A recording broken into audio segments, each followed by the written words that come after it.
እግዚአብሔር ነገራችሁን ራሱ አሳልፎ ይስጣችሁ። ሰማያዊ ሳሙኤል ምዕራፍ 1 ከቁጥር 9 ጀምሮ የእግዚአብሔርን ቃል አነብላችኋለሁ። በሴሎ ከበሉና ከጠጡ በኋላ ሐና ተነሳች። ካህኑም ኤሊ በእግዚአብሔር መቅደስ መቃን አጠገብ በወንበሩ ላይ ተቀምጦ ነበረ። እርሷም በልቧ ትማረር ነበር። በእግዚአብሔር ፊት ጸለየች፣ ጽኑ ለቅሶም አለቀሰች። ኢየሱስ ጌታ ነው። እርሷም አቤቱ የሰራዊት ጌታ ሆይ የባሪያህን ውርደት ተመልክተ ብታስበኝ፣ እኔም ባትረሳ ለባሪያ ወንድ ልጅ ብትሰጥ እድሜውን ሁሉ ለእግዚአብሔር እሰጠዋለሁ፣ ምላጭም በራሱ ላይ አይደርስም ብላ ስለትን ተሳለች። ጸሎቷንም በእግዚአብሔር ፊት ባበዛች ጊዜ ኤሊም አፏን ይመለከት ነበር። ሐናም በልቧ ትናገር ነበር፣ ድምጿም ሳይሰማ ከንፈሯን ታንቀሳቅስ ነበር። ኤሊም እንደሰከረች ቆጠራት። ኤሊም ስካርሽ እስከ መቼ ነው? የወይን ጠጅሽን ካንቺ አርቂ አላት። ሐናም ጌታ ሆይ አይደለም፣ እኔ በልቧ ያዘነባት ሴት ነኝ። ጠጅና ሌላ የሚያሰክር ነገር አልጠጣሁም፣ ነገር ግን በእግዚአብሔር ፊት ነፍሴን አፈሳለሁ አለች። ሐዘኔና ጭንቀቴ ስለበዛ እስካሁን ድረስ ተናግሬያለሁ፣ ባሪያህን እንደ ምናምንቴ ሴት አትቁጠረኝ ብላ መለሰችለት። ኤሊም በደህና ሂጂ፣ የእስራኤል አምላክ የለመንሽውን ልመናሽን ይስጥሽ ብሎ መለሰላት። እርሷም ባሪያህ በዓይኒ ፊት ሞገስ ላግኝ ብላ ሴቲቱ መንገዷን ሄደች። በላችም። ፊቷም ከእንግዲህ ወዲህ ሐዘንተኛ መስሎ ምን አላለ? እስኪ በሉ ሐዘንተኛ መስሎ። ከዛ በኋላ ምን መስሎ አልታየም? ሐዘንተኛ መስሎ አልታየም። መልሱ ከተመለሰላት በኋላ አይደለም ሐዘንተኛ መስሎ ያልታየው ፊቷ፣ ጥያቄው እያለ ግን ሐና ምንድን ያደረገችው? ጸሎቷን የቀየረችው። ከነድሮ መስዋዕት ሊያደርጉ በሚመጡ ጊዜ የምትበሳጨውና የምትቆጣው ጣውንቷን እያየች ነበረ። ለምንድነው እንደሷ ያልተሰጠኝ? ለምንድነው የኔ ልጆች እንደሷ ልጆች የማይጫወቱት የማይሯሯጡ ልጆች የሌለኝ? ለምንድነው ልጅ ያልተሰጠኝ? እኔም እንደሷ መናገር የምችልበትን አቅምና ሞገስ ያላገኘሁት ለምንድነው የሚል ነበረ ጸሎቷና ጩኸቷ። ፉክክሯ ከጣውንቷ ጋር የሆነ ነበረ። ታስቀናናት ስለነበረ፣ እንቁልልጭ ትላት ስለነበረ፣ ቀድማ ወልዳ ስለነበረ። ኢየሱስ ያድናል። ኢየሱስ ያድናል። በእውነት ከናንተ የሚመጣው ከዚህ በኋላ የበለጠ ይሆናል። አሁን እስከ ዛሬ አንገት ደፍታችሁ ሊሆን ይችላል። እያጉረመረማችሁ መታችሁ ሊሆን ይችላል። እያዘናችሁ ተጉዟችሁ ሊሆን ይችላል። አሁን ግን ተቀብላችሁ የምትወጡት የሚበልጣውን ይሆናል። በፊት ከተቀበሉት ከሌሎች የተሻለ ይሆናል።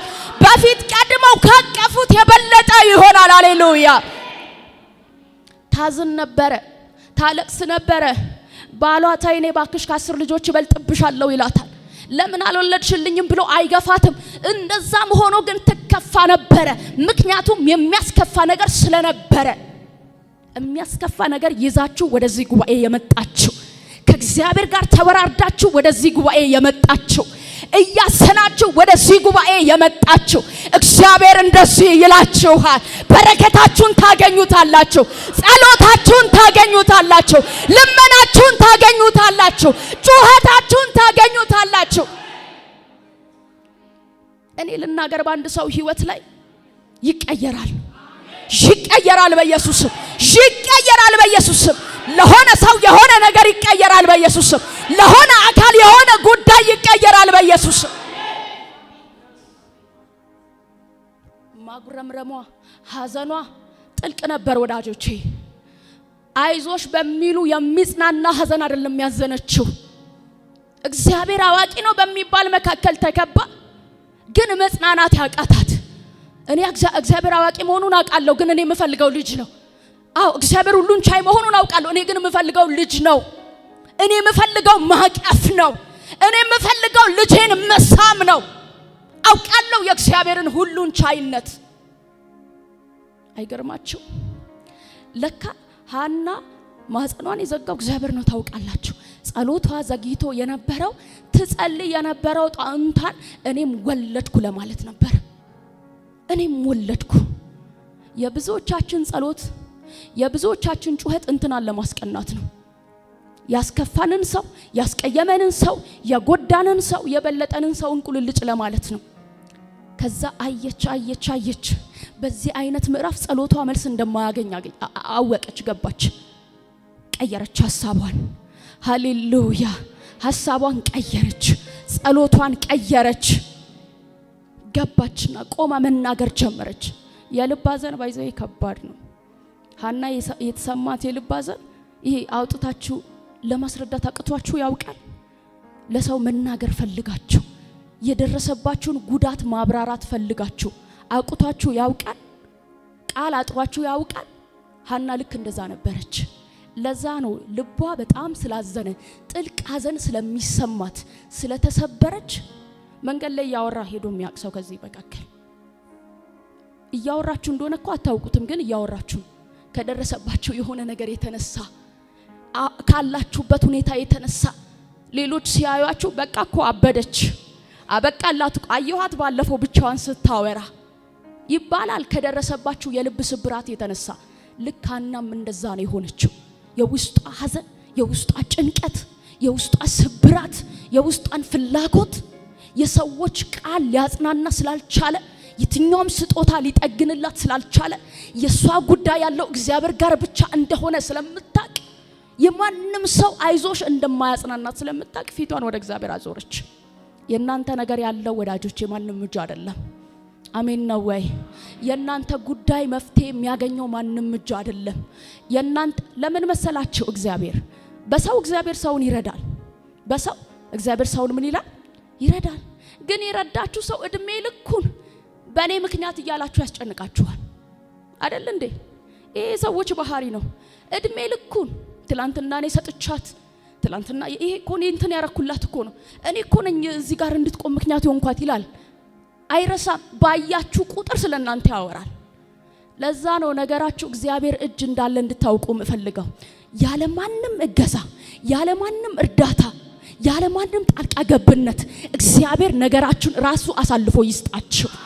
የሰዎች እጅ የሌለበት፣ የማንም እገዛ የሌለበት፣ የማንም ውጣ ውረድ የሌለበት ራሱ እግዚአብሔር ብቻውን ከነገራችሁ ጋር ያገናኛችሁ። ራሱ እግዚአብሔር ብቻውን ከጉዳያችሁ ጋር ያገናኛችሁ። እኔ ረዳው የሚል አካል ጣልቃ በማይገባበት ምዕራፍ እግዚአብሔር እስራኤላውያንን ብቻውን እንደመራቸው እንዲሁ ብቻውን ያግዛችሁ በኢየሱስ ስም። ብቻውን ይደግፋችሁ በኢየሱስ ስም። ጥያቄዋ ጩኸቷ እሱ ጋር እንደሆነ ስለገባት ወደ እግዚአብሔር ዞረች። እግዚአብሔር ጋር የመጣችሁት ከልባችሁ ከሆነ አታፍሩም። እስኪ አላፍርም በይ። የተጠጋችሁትን የእውነት ካወቃችሁት አታፍሩም ወዳጆቼ። ኢየሱስ ያድናል ለዘላለም። ያንን ለዘመናት ያስለቀሳትን ጥያቄ ጸሎቷን ርዕሷን ቀየረችው። እግዚአብሔር ሆይ አለች፣ ልጅ ብትሰጠኝ አለች፣ መልሼ ላንተው ሰጣለሁ።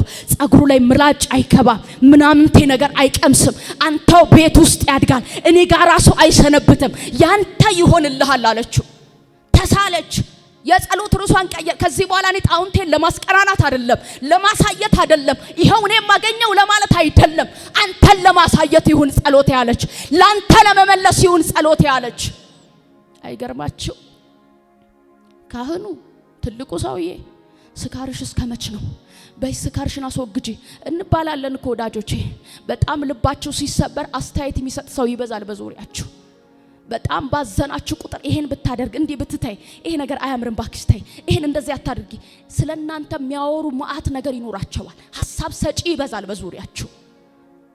ኤሊም ልክ እንደዛ አደረገ። እግዚአብሔር ግን እንደዚህ ያደረገ። ኢየሱስ ጌታ ነው። የልብ መሻቷን ሰጣት። ኖኔ ባሪያ ምናምንቴ ሴት አድርጋ አትቁጠረኝ። የሚያሰክር ምንም ነገር ወደ አፌ አልገባም። ይልቁኑ እኔ ከእግዚአብሔር የምቀበለው ምጮለት አንድ ጥያቄ መልስ እንዲሰጠኝ የምፈልገው ጉዳይ አለ። ያንን ነገር እንዲሰጠኝ ፈልጌ ነው ምጮህ። ያንን ነገር እጄ እንዲያስገባ ፈልጌ ነው ምጮህ። ኢየሱስ ጌታ ነው።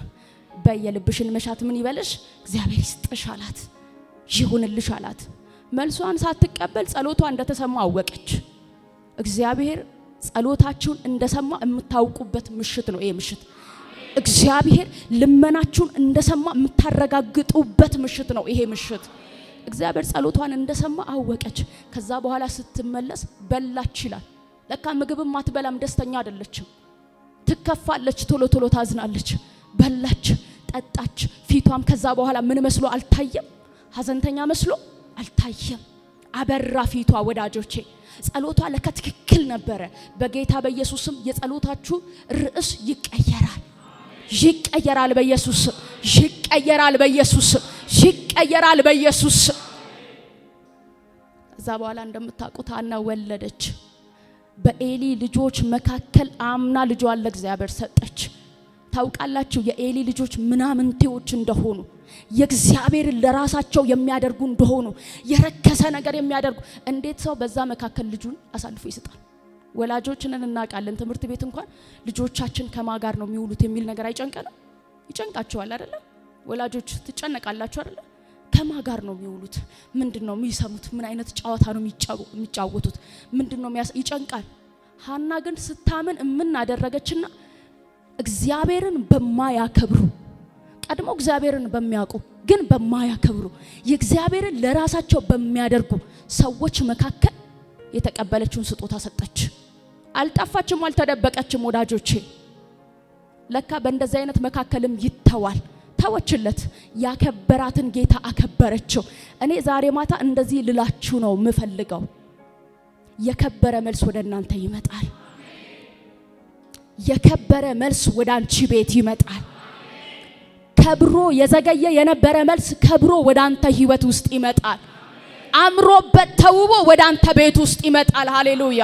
የኤሊ ልጆች ምናምንቴዎች ሲባል ሳሙኤል ግን እግዚአብሔርን የሚሰማ የእግዚአብሔርን ድምጽ ብርቅ በሆነበት ሰዎች እግዚአብሔርን ማውራት ባቆሙበት ዘመን የእግዚአብሔርን ድምጽ የሰማ ብርቱ የከበረ መልስ ነበር ለሐና። እንደዚህ ብዬ እጆቻችሁን ከፍ አድርጉና አውጅባችኋለሁ። እስከ ዛሬ የዘገየባችሁ ነገር፣ እስከ ዛሬ የቆየባችሁ ነገር፣ እስከ ዛሬ ጊዜ የወሰደባችሁ ነገር፣ እስከ ዛሬ አመታቶችን ያስቆጠረባችሁ ነገር፣ እስከ ዛሬ ዘመናቶችን ያስቆጠረባችሁ ነገር፣ እስከ ዛሬ ወራትን ያስቆጠረባችሁ ነገር የከበረ መልስ ሆኖ ዛሬ ማታ እጆቻችሁ ላይ ይገባል። የከበረ መልስ ሆኖ ዛሬ ማታ እጅሽ ላይ ይገባል። ምናምንቴ ነገር ወደ ቤትህ አይገባም በኢየሱስ ስም። ተራ ነገር ወደ ቤትህ አይገባም በኢየሱስ ስም። እግዚአብሔርን የማያከብር ነገር ወደ ቤትህ አይገባም በኢየሱስ ስም። እግዚአብሔር የሌለበት ነገር ወደ ቤትህ አይገባም በኢየሱስ ስም። የዘገየባችሁ ነገር የከበረ ሆኖ ሊመጣ ነው። የከበረ ሆኖ ሊመጣ ነው። እግዚአብሔርን ያስከበረ ሆኖ ሊመጣ ነው። እምነታችሁን ሊጨምር ሆኖ ሊመጣ ነው። እስኪ መልሴ የከበረ ነው በሉ እባክህ። መልሴ የከበረ ነው በይ እስኪ። ምናምንቴ አይደለም በሉ እስኪ። ተራ ነገር አይደለም በሉ እስኪ። የዘገየባችሁ ነገር እግዚአብሔር የከበረ አድርጎ ሊመልስላችሁ ነው። ውበት ያለው አድርጎ ሊመልስላችሁ ነው። ስለምንድን ነው እግዚአብሔር ፊት የጸለያችሁት? ጽኑ ለቅሶ ያለቀሳችሁት? እንደ ሐና ጸሎታችሁን ያበዛችሁት ስለምንድን ነው? እሱ ነገር የከበረ ሆኖ እጆቻችሁ ላይ ይገባል። ዛሬ ማታ እሱ ነገር ያማረበት የተዋበ ሆኖ ቤታችሁ ላይ ይገለጣል። እጆቻችሁ ላይ ይገለጣል። በጌታ በኢየሱስ ስም በክብር ይገለጣል። አንዳንዶቻችሁ ከዚህ ስትመለሱ በራችሁን ማንኳኳት ይጀምራል። መልስሽ በርሽን ማንኳኳት ይጀምራል። 3 ዓመትና 4 ዓመት ዋጋ አስከፍሎ ስትዞር የነበረበት ጉዳይ፣ ተራራ ስትዞር የነበረበት ነገር አብቅቶ ተከትሎክ ይገባል። ሃሌሉያ። ተከትሎሽ ይገባል። ሃሌሉያ። የከበረ መልስ ተከትሎክ ይገባል። በስራህ ቦታ ላይ የከበረ መልስ ተከትሎ ይገባል። እስኪ የከበረ መልስ በሉ። የከበረ መልስ በይ እስኪ። የከበረ መልስ በሉ እስኪ። ወደ እጄ በሉ ዛሬ ማታ ገባ